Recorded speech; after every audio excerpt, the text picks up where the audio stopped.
She chose to lay the code of practice on the very last day before the Whitsun parliamentary recess, seemingly to actively minimise scrutiny. That is not acceptable.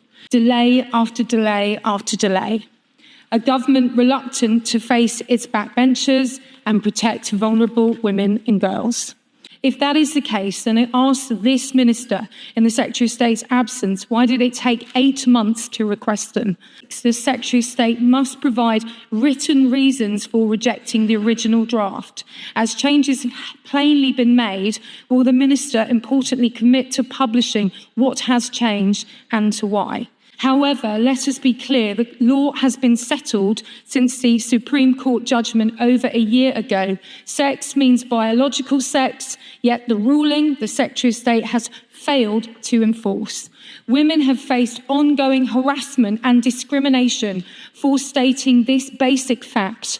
We've seen cases such as the Darlington nurses hounded out of their roles or drawn into lengthy tribunal processes for asserting their legal rights not to share changing rooms with men. The government has done nothing to protect them. So what does the Secretary of State and this minister say to those many women whose privacy, safety and dignity have been compromised during these 9 months of inaction?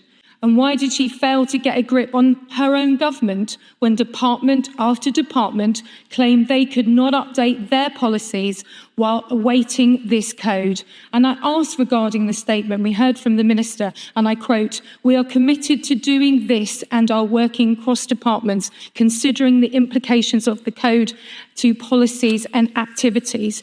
Is that why, after more than a year, after the Supreme Court ruling, that the NHS has still not updated its policies on single-sex spaces for staff? Perhaps following the new Health Secretary's recent remarks, there may now be greater clarity within the Labour wider government about what a woman is. Some have sought to actively misrepresent this issue as an attack on trans people. It is not. It is simply about applying the law correctly while safeguarding women and girls. And at the start of Pride Month, I do think the Green Party's deputy leader's inflammatory rhetoric on this is frankly reprehensible and frankly unhelpful. And not to be outdone, we are witnessing peak Lib Demery, the party leader claiming to accept the Supreme Court's judgment while opposing the guidance that flows from it.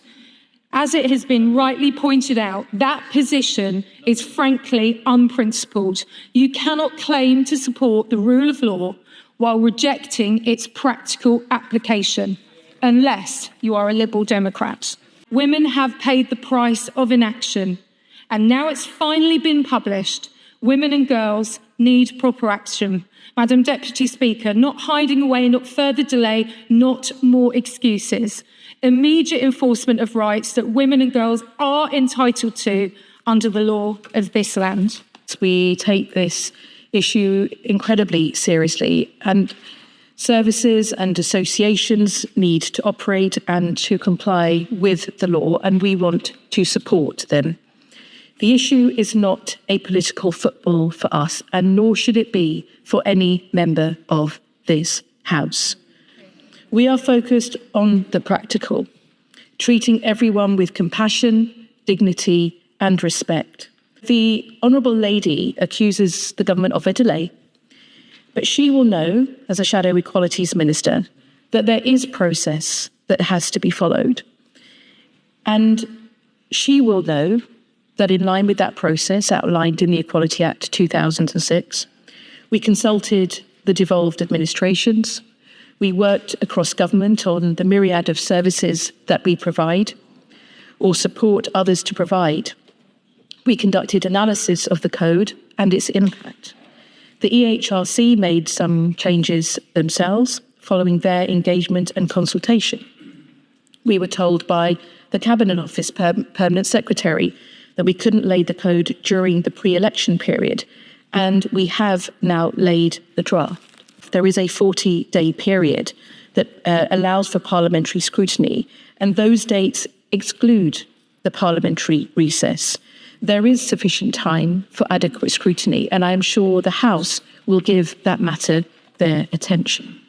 It is helpful, I think, to the House to know that NHS England is currently reviewing its guidance and will ensure it reflects the Supreme Court ruling in the For Women Scotland versus Scottish Ministers case, and will take account of the Equality and Human Rights Commission's statutory code of practice. It is also important to note that while the code does not directly apply to employers, an explanation of the Equality Act 2010, its explanation of the Equality Act 2010, particularly around unlawful discrimination and harassment, will be relevant to and helpful for employers in considering how to best comply with their obligations under that legislation.